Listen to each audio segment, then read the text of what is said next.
Good morning student. Today I am going to start new chapter partnership. और partnership chapter को start करने का purpose ही यही है कि जो लास्ट चैप्टर आपने सोल ट्रेड पढ़ा था उसमें कई ड्रॉबैक्स थे। Drawbacks in the sense of for capital, for उसके स्कोप, उसके मेंबर्स, उसमें रिस्क बेयरिंग, ये सारे ड्रॉबैक्स को हटाने के लिए, कम करने के लिए तो एक बिजनेस के नए फॉर्म का आविष्कार किया गया। उसका नया फॉर्म क्या था? पार्टनरशिप। पार्टनरशिप सोल ट्रेड से ही आप लोगों को समझ में आया कि कोई एक पर्सन जो अपना बिजनेस स्टार्ट करता था। अब क्या हो गया कि जब एक पर्सन से उससे वो हैंडल नहीं कर पाता तो हमें क्या चाहिए? एक और पर्सन चाहिए या कुछ और पर्सन चाहिए आपके काम को संभालने के लिए। तो ये क्या है? यही फॉर्म क्या कहलाया? आपका पार्टनरशिप फॉर्म। तो इस चैप्टर में आपको पार्टनरशिप को पढ़ना है, उसकी डिफिनेशन, मीनिंग, फीचर्स, अकॉर्डिंग आपको सिर्फ ऐसे नहीं पढ़ना, अकॉर्डिंग टू लॉ पढ़ना है कि आपका लॉ, आपका नियम कानून क्या बोलता है एक पार्टनरशिप के लिए। अगर उनके बीच में कॉन्ट्रैक्ट होता है तो एक लॉ के हेल्प से होता है। अगर उनके बीच में किसी प्रकार का झगड़ा होता है उनका भी सुझाव किससे? एक लॉ के बेस पे होता है। ठीक है, तो ये सब कुछ किसके बेस पे होता है? लॉफुली होता है, इसलिए लॉ के बेस पे है। और पार्टनरशिप का चैप्टर आज स्टार्ट करते हैं। पार्टनरशिप का इस चैप्टर जो स्टार्ट कर रहे हैं, जो इसका एक स्टेटमेंट जो आपके सामने है, पार्टनरशिप में be define as the relation existing between who agree to carry on a business as a co owner for a profit. तो सेंटेंस से ही क्लियर है कि क्या है कि एज पार्टनरशिप क्या है? एक रिलेशन है, क्या है? जो एग्जिस्टिंग उस बिजनेस में जितने भी लोग क्या कर रहे हों, कैरी कर रहे हों किसको? उस बिजनेस को। और कैसे बिजनेस को? जो उन लोग प्रॉफिट में अपना हिस्सा ले रहे हो। मतलब एक फीचर क्लियर हुआ कि ऐसा बिजनेस जिसमें कोई एक पर्सन ही, एक से ज़्यादा पर्सन प्रॉफिट में हिस्सा रख रहे हों, वही क्या कहलाएगा? आपका पार्टनरशिप कहलाएगा। एक फीचर क्लियर हुआ इस स्टेटमेंट से। ठीक है, अब नीड ऑफ पार्टनरशिप। अब देखिए, नीड ऑफ पार्टनरशिप इसको आप खुद ही एक्सप्लेन करेंगे। This is your homework. Need of partnership, sorry यहाँ पे आपको सिर्फ NEE लिखा है पर आप लिख लीजिएगा नीड। ठीक है, डी यहाँ पे ऐड कर लीजिएगा, नीड ऑफ पार्टनरशिप। अब नीड ऑफ पार्टनरशिप में क्या है कि क्यों आवश्यकता हुई? क्यों आवश्यकता हुई? इसमें सिंपल सा है कि क्या लिखना है? Drawbacks of sole trade. उसके जितने भी समस्याएं हैं, प्रॉब्लम्स ही हैं, उसको दूर करने के लिए पार्टनरशिप की नीड हुई। तो ये आपका होमवर्क रहेगा और आप हमको रिटर्न करके देंगे भी। अभी कुछ बाद वीडियो देखने के बाद आफ्टर हाफ आवर आप अपना होमवर्क करके देंगे रिटर्न में कि क्यों नीड हुई पार्टनरशिप का। ठीक है, अब नेक्स्ट आता है meaning of partnership. Meaning of partnership आप अपने वर्ड्स में ही लिख सकते हैं। उससे पहले हम जब फीचर्स बता देंगे, आपको डेफिनेशन कुछ बता देंगे, तो आप खुद ही उस मीनिंग को लिखेंगे। ये भी आपका होमवर्क है। ये 2 होमवर्क है जो आपको कंप्लीट करके देना है। तो देख रहे हैं, according to Indian partnership act, very important. कभी भी वन वर्ड आंसर में पूछ सकता है, ऑब्जेक्टिव क्वेश्चन पूछ सकता है कि व्हाट इज़ पार्टनरशिप एक्ट और in which year partnership act passed. ठीक है, और किस ईयर में ये एक्ट का एक फॉर्मेशन हुआ। तो 1932 आपको लर्न करके रखना है। क्या है? Partnership act. तो पार्टनरशिप एक्ट क्या बोलता है? देखिए, partnership is the relation between person who agree to share the profit. Last statement में भी पढ़ के आए थे। क्या है सबसे पहला फीचर? कि ऐसा रिलेशनशिप किनके बीच में? उन लोगों के बीच में जो क्या कर रहे हैं? अपने प्रॉफिट शेयर करने के लिए तैयार होते हैं। ठीक है, और क्या है? बिजनेस कैरी करते हैं, बिजनेस को चलाते हैं, बाय ऑल और any one of the them acting for all. देखिए, ये सेंटेंस को क्लियर देखिए करिएगा। कैसे बिजनेस को चला रहे हो? किसी एक के द्वारा या सबके द्वारा? समझ में आया? मतलब कि उसमें से 10 पार्टनर हैं, जैसे 10 लोग हैं, 10 मेंबर हैं और 10 पार्टनर हैं, तो उस बिजनेस को किसी एक पार्टनर के ही हेल्प से करवाया जा रहा हो या उन सब के हेल्प से करवाया जा रहा हो। जैसे आपका पार्टनर क्या है? समझ लीजिए आपके पार्टनर हैं, 4 पार्टनर हो गए। कौन कौन से? A, B, C और D। तो या कंडीशन एक हो सकती है, या A उस बिजनेस को चला रहा हो, ठीक है, या A, B, C, D चारों लोग मिलके उस बिजनेस को चला रहे हों। क्लियर हुआ? इसकी डेफिनेशन फिर से एक बार रिवाइज करते हैं। क्या बोल रहा है देखिए, पार्टनरशिप एक्ट किसके अकॉर्डिंग? 1932। ये आपका एक्ट है, मतलब 1932 की जगह 1931 लिख देंगे वो भी आपका गलत होगा। भले ही आपने इसके अंदर का इन्वर्टेड कॉमा के अंदर आपने स्टेटमेंट पूरा सही लिखा कर, अगर वहाँ पे 1932 की जगह 1931 लिख दिया तो मतलब आपका डेफिनेशन गलत हो गया मई स्टार्टिंग में। तो इस ईयर को स्पेशली याद रखिएगा। अब फिर से इसके फीचर्स पे आते हैं। इनका जो डेफिनेशन है वही फीचर्स बता रहा है, कोई पर्टिकुलर ऐसे डेफिनेशन नहीं है, जो है यही डेफिनेशन है और यही आपको फीचर क्लियर करेगा और वही आप फीचर्स को मिला के आप उसको मीनिंग बनाएंगे। कुछ चीज़ रटना नहीं, बस समझना है, कॉन्सेप्ट क्लियर करना है। तो देख रहे हैं कि पार्टनरशिप क्या है? रिलेशनशिप है। रिलेशनशिप किसके बिटवीन? हु कैरीज, कौन कर रहा है? जो कैरी कर रहा है किसको? बिजनेस को, जो चला रहे हैं बिजनेस को। जो मेंबर है, 5 मेंबर 10 मेंबर जितने मेंबर है जो बिजनेस को चला रहे हैं वो क्या कहलाएंगे? आपके पार्टनर्स कहलाएंगे। और उनके बीच का रिलेशनशिप क्या हो कहलाता है? पार्टनरशिप कहलाता है। और किसके? प्रॉफिट की शेयर करने को, किसके? लाभ के हिस्से को बांटने के लिए अपने एग्री हुए हों और किसके द्वारा बिजनेस का चलाया जा रहा हो, या तो उन मेंबर्स में उन पार्टनर्स में से किसी एक पार्टनर को से या सभी पार्टनर मिलके चला रहे हो। क्लियर हुआ? इस डेफिनेशन में अगर कोई प्रॉब्लम है फिर से आप क्वेश्चन कर सकते हैं और इसको लर्न करके रखना है। नेक्स्ट क्लास जब भी होगी, सबसे पहले तो अगर हमारी वीडियो क्लास चलती है जूम ऐप पे, शायद हम चलाएं, तो उसमें सबसे पहले यही पूछेंगे डेफिनेशन ऑफ पार्टनरशिप एक्ट। बहुत इंपॉर्टेंट है आपका, यहाँ पे भी नहीं, आपका 12th में भी काम आएगा यही पार्टनरशिप, क्योंकि ये जो पार्टनरशिप पढ़ रहे हैं वहाँ पे आपको प्रैक्टिकल पढ़ना है इन अकाउंट्स में, तो ये थियोरी क्लियर होना बहुत ज़्यादा ज़रूरी है। ठीक है, नेक्स्ट है अकॉर्डिंग एल.एच. हेने। 2 डेफिनेशन तो कम से कम रखिए, एल.एच. हेने और according to a partnership act. ये नॉर्मल सिंपल सा है एल.एच. हेने का, इसीलिए हम इसको रखें, कम से कम लर्न कर लीजिए। पर इम्पॉर्टेंट है पार्टनरशिप एक्ट अकॉर्डिंग टू 1931। ठीक है, फिर नेक्स्ट है द पार्टनरशिप एल.एच. हेने के अकॉर्डिंग, पार्टनरशिप में be defined as the relation existing between person who agree to carry on a business in a common with a view to private gain। समझ में आए? वही private gain मतलब लाभ के हिस्से के लिए जो तैयार हो ऐसे लोगों के संग जो संबंध होता है वही क्या कहलाता है? पार्टनरशिप कहलाता है। तो डेफिनेशन क्लियर हुआ। अब डेफिनेशन के बाद आता है कि आपका कैरेक्टरिस्टिक, बहुत इंपॉर्टेंट है, फीचर ऑफ पार्टनरशिप। इसको ध्यान से पढ़िएगा और ध्यान से समझिएगा, क्योंकि इन्हीं कैरेक्टरिस्टिक के बेस पे आपका क्या बनेगा? Merit of a partnership, demerit of a partnership, meaning of partnership और आपका लिमिटेशन ऑफ पार्टनरशिप, सारे इस फीचर के बेस पे ही है और इसी फीचर के बेस में काइंड्स ऑफ अ पार्टनरशिप बनेगा। ठीक है, तो इस फीचर्स को क्लियर करके समझते हैं। पहला है देखिए, मोर देन 1 पर्सन। समझ में आया? मोर देन 1 पर्सन का अब क्यों है? जहाँ पे 1 पर्सन आया वहाँ पे 1 पर्सन और सोल ट्रेड कहलाया। ठीक है, अब मोर देन 1 पर्सन, अब आपके दिमाग में आएगा मोर देन 1 है पर कितने मेंबर मैक्सिमम हो सकते हैं? ठीक है, तो इसको थोड़ा सा ध्यान से देखिएगा। अकॉर्डिंग टू कंपनीज एक्ट, किसके अकॉर्डिंग? कंपनीज एक्ट के अकॉर्डिंग।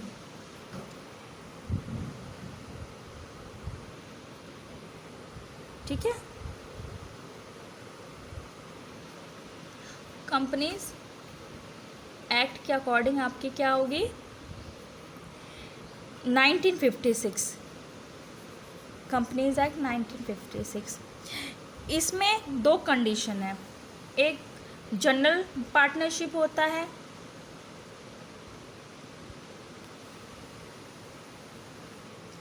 ठीक है, इसमें मैक्सिमम कितने पर्सन हो सकते थे मेंबर्स? 20।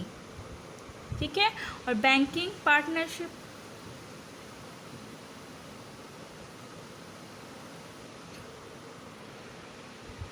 इसमें मैक्सिमम कितने हो सकते थे? 10 हो सकते थे। ये क्या है, समझ में आया? ये किसके अकॉर्डिंग है? कंपनीज एक्ट 1950 के अकॉर्डिंग है। ठीक है, 1956 के अकॉर्डिंग है। बट आपका नया कंपनी एक्ट बना, कंपनी एक्ट अमेंडमेंट हुआ है और नया कंपनी एक्ट बना है। नया कंपनी एक्ट बना है 2013। ठीक है, ये क्या है? कंपनी एक्ट है आपका नया। इसके अकॉर्डिंग आपके मैक्सिमम मेंबर कितने हो सकते हैं? 100 हो सकते हैं। तो क्लियर हुआ कि मेंबर मैक्सिमम कितने हो सकते हैं इन कंपनीज एक्ट 1956। जनरल अगर पार्टनरशिप है तो उसमें कितने हैं, 20 है, और बैंकिंग पार्टनरशिप है तो कितने हो सकते हैं, 10 हो सकते।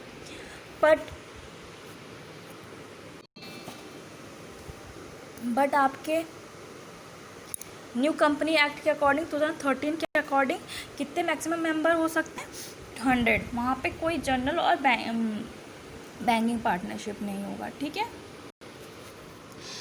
अब नेक्स्ट आता है आपका, देखिए नेक्स्ट आता है आपका एग्रीमेंट बिटवीन पार्टनर्स। अब देखिए एग्रीमेंट बिटवीन द पार्टनर्स क्या बोल रहा है कि इनमें एग्रीमेंट होता है, अनुबंध होता है। अनुबंध किसमें एग्रीमेंट होता है, उन पार्टनर्स के बीच में, या तो ओरल हो सकता है या तो रिटर्न हो सकता है। यहाँ पे कोई मैंडेटरी नहीं किया गया कि रिटर्न ही रिटर्न हो, मतलब ओरली आपने, जैसे आप 4 लोग हैं ABCD, उन्होंने बोला कि चल भाई हम एक पान की दुकान का बिजनेस करते हैं और हम 4 पार्टनर होते हैं ABCD, तो उन्होंने ओरली कहा ठीक है हम बिजनेस करते हैं, उन्होंने स्टार्ट कर दिया पार्टनरशिप, तो उन लोगों की पार्टनरशिप है। अगर उन्होंने कोई स्टैम्प पेपर में लिख के कहा कि हम 4 पार्टनर हैं और अपना बिजनेस स्टार्ट करना चाहते हैं, वो भी अग्रीमेंट है। तो यहाँ पे अब कॉन्ट्रैक्ट एक्ट है 1876, ठीक है। पूरा कॉन्ट्रैक्ट एक्ट के बेस में, कॉन्ट्रैक्ट एक्ट एक पर्टिकुलर एक्ट है जो आपको पढ़ना है, लॉ है आपका कि कॉन्ट्रैक्ट एक्ट के बेस पे कैसे कैसे कॉन्ट्रैक्ट हो सकते हैं, तो उसे बहुत डिस्क्राइब नहीं करेंगे, वो आपके सिलेबस में नहीं है। बस समझ लीजिए कि एक जो बीच में अनुबंध होता है वो भी लॉफुल के अकॉर्डिंग होता है, और कुछ भी लेन देन है जो किसी के प्रतिफल के बदले, रेमुनरेशन के बदले है। अगर आप हमको 4 व्हीलर दे रहे हैं, अगर हम आपको उसके बदले में 1 रुपये दे रहे हैं, तो दिस इज़ ऑल्सो कॉन्ट्रैक्ट, ठीक है। पर आप हमको 4 व्हीलर दे रहे हैं, उसके बदले में कुछ भी नहीं दे रहे, दिस इज चैरिटी, वो जो कॉन्ट्रैक्ट में नहीं आएगा, हमारे लॉ में नहीं आएगा, ठीक है। और उसके बदले 1 भी रुपये दे रहे हैं, दिस इज़ अ कॉन्ट्रैक्ट, ठीक। इसको एग्रीमेंट, मतलब एग्रीमेंट होने के बाद ही कॉन्ट्रैक्ट होता है। एग्रीमेंट और कॉन्ट्रैक्ट में बीइंग अ कॉमर्स स्टूडेंट आपको डिफरेंस पता होना बहुत ज़रूरी है। एग्रीमेंट मीन्स क्या, आप उसको फोर्सेबल नहीं कर सकते, but it is become as a contract. अगर ये अनुबंध बन गया 1876 के अकॉर्डिंग, तो आप 1872 के अकॉर्डिंग, तो ये आप इसको चेंज नहीं कर सकते हैं कि हाँ हम आपको 1 रुपये के बदले कार देने को बोले तो नहीं देंगे। आपने कॉन्ट्रैक्ट कर दिया है तो कर देना पड़ेगा, क्योंकि रिटर्न आपने कर चुका है और फोर्सफुली होता है। तो ये कॉन्ट्रैक्ट और एग्रीमेंट के बीच के डिफरेंस होता है। तो एक पार्टनरशिप का जो अग्रीमेंट होता है वो ओरल और रिटर्न दोनों हो सकता है। ये बहुत इंपॉर्टेंट फीचर है, ठीक है। ये आपके अगले दिन के लिए होमवर्क रहेगा, फीचर को अपने जो पॉइंट्स लिखा है उसको ओन वर्ड में डिस्क्राइब करना। समझ में आया कि मतलब एग्रीमेंट ओरल भी हो सकता है और रिटर्न भी हो सकता है। और दूसरा है लीगल बिजनेस, ठीक है। ऐसा ही बिजनेस आप कर सकते हैं जो लीगल हो। अब आप कह रहे ABCD 4 लोग हैं, चलो ये किसी घर में चोरी करने चलते हैं रात में, ये भी तो भाई अग्रीमेंट हुआ, ओरल अग्रीमेंट हुआ, तो क्या ये आपका बिजनेस हुआ? नहीं। बिजनेस में इलीगल काम को हम नहीं ऐड करते, किस काम को सिर्फ ऐड करते हैं? लीगल काम को ऐड करते हैं। तो चोरी करने के लिए आप अगर अग्रीमेंट करेंगे, ये हमारे पार्टनरशिप में नहीं आएगा। नेक्स्ट है profit motive and sharing profit. हम अभी क्या है, पार्टनरशिप एक्ट में पढ़ के ही आ रहे हैं, हमारा लॉ ही बोल रहा है कि पार्टनरशिप क्या होगा, वो कंसर्न होगा जिसमें जो मेंबर होते हैं किसके लिए एग्री हो, अपने जो प्रॉफिट अर्न हो रही हो उसको क्या करें, शेयर करने के लिए एग्री हो। अब देखिए बीइंग अ कॉमर्स स्टूडेंट या कॉमर्स लैंग्वेज में प्रॉफिट मतलब सिर्फ गेनिंग नहीं होता है, प्रॉफिट में लॉस और गेन दोनों को ऐड किया जाता है, ठीक है। अगर लॉस होगा तो भी आपस में डिस्ट्रीब्यूट करेंगे, अगर गेन होगा कुछ चीज़ तो वो भी डिस्ट्रीब्यूट करेंगे। अब देखिए नो सेपरेट एंटिटी, इसको बड़ा ध्यान से समझिएगा इस पॉइंट को, क्योंकि ये आपका जो अकाउंट है ना इस फंडे पे चलता है। जैसे no separate entity, separate entity means क्या है कि बिजनेस और बिजनेसमैन क्या है, इसको अलग नहीं माना गया है। जैसे अगर किसी थर्ड पार्टी ने पार्टनर पे कोई आप पे केस किया, जैसे ABCD आपके पार्टनरशिप फर्म थी, उसमें से ABCD 4 मेंबर थे, पार्टनर्स थे। अगर किसी ने किसी ने अगर केस किया किसी थर्ड पार्टी ने, इट मीन्स ओनली A पर वो केस नहीं है, इट मीन्स उस फर्म पे ही केस है। वो ABCD जो फर्म है उस पूरे फर्म पे केस है, मतलब उसके लिए सिर्फ A लाइबल नहीं होगा, लाइबल सारा फर्म होगा, फर्म के जितने मेंबर होंगे सब लाइबल होंगे, इसलिए no separate, it means no separate entity है, ठीक है। अब देखिए अनलिमिटेड लाइबिलिटी है। अनलिमिटेड लाइबिलिटी मतलब उसको ध्यान से सुनिएगा, दो तरह की लाइबिलिटीज़ होती हैं, एक लिमिटेड लाइबिलिटी और एक unlimited liability. Limited liability means क्या, कि जितना भी आपने एग्री किया कि भाई हम इतना पैसा दे पाएंगे, जैसे आपने 1 लाख के लिए कहा कि भाई हमने बिजनेस को 1 लाख दे पाएंगे, आप 1 लाख रुपए दे पाए तो दे पाए, अगर नहीं भी दे पाए तो आपकी पर्सनल प्रॉपर्टी उसके लिए लायबल नहीं होगी, आपको पर्सनल प्रॉपर्टी में से पैसा नहीं देना पड़ेगा।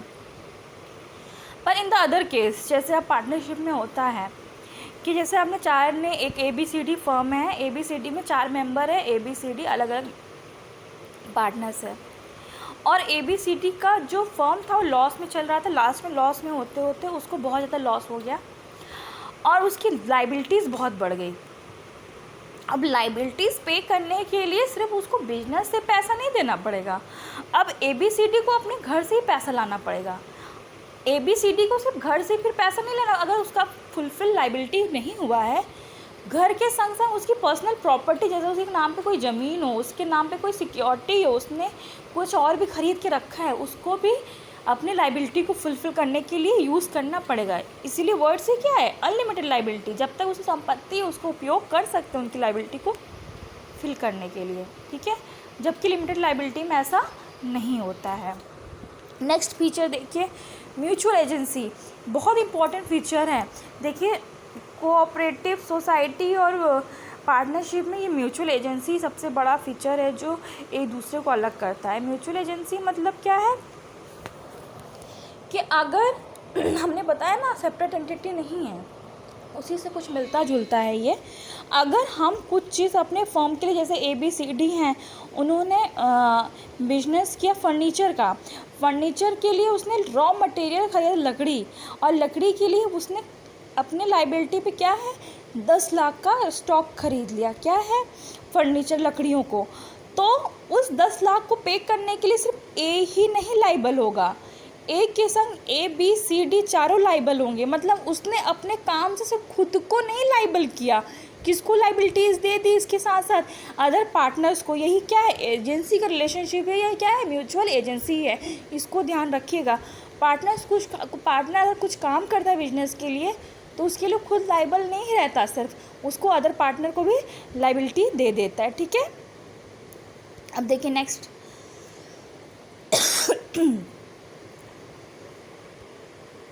अब देखिए नेक्स्ट है आपका restriction of transfer of interest. इसमें अपने प्रॉफिट को ट्रांसफ़र करने में रोकता है, प्रॉफिट को ट्रांसफ़र नहीं करने देता है। मतलब अगर कोई पार्टनर है तो वो सीधे प्रॉफिट को ट्रांसफ़र नहीं कर सकता, जब तक सारे पार्टनर ना एग्री हो तब तक वो किसी 5वें मेंबर को ऐड नहीं कर। जैसे एग्जांपल समझ लीजिए ABCD है, 4 मेंबर है, ABCD फर्म है, उसमें से एक नए पार्टनर E को वो चाहता है कि हाँ इसमें ऐड करे। अगर A तब तक उसको ऐड नहीं कर सकता जब तक बाकी BCD एग्री ना हो, तभी वो E को ऐड कर पाएगा। अगर चारों जब एग्री हो गए ABCD तब जाके E ही ऐड हो पाएगा, अदरवाइज़ नहीं ऐड हो पाएगा। इंडिविजुअल पार्टनर्स मतलब क्या है कि इसमें कोई कोई एक पर्सन के संग, जैसे ABCD एक पर्सन है, पर्टिकुलर पर्सन है, कि संग एक कंपनी भी पार्टनरशिप कर सकता है, और कौन कर सकता है, एक पार्टनरशिप फर्म भी पार्टनरशिप कर सकता है, ठीक है। कैपिटल कंट्रीब्यूशन, और जितने पार्टनर्स होते हैं अपने अपने हिस्से का कैपिटल पूंजी लाते हैं, इसको बताने की ज़रूरत नहीं है। और नेक्स्ट है गुड फेथ। एक गुड फेथ होना चाहिए, सद्विश्वास के आधार पर क्या बनते हैं, वो पार्टनर्स बनते हैं। चलिए इसके आगे की सारी टॉपिक्स फिर नेक्स्ट क्लास में कंप्लीट करेंगे। Thank you class. अगर कोई क्वेरी हो तो आप मैसेज कर सकते हैं।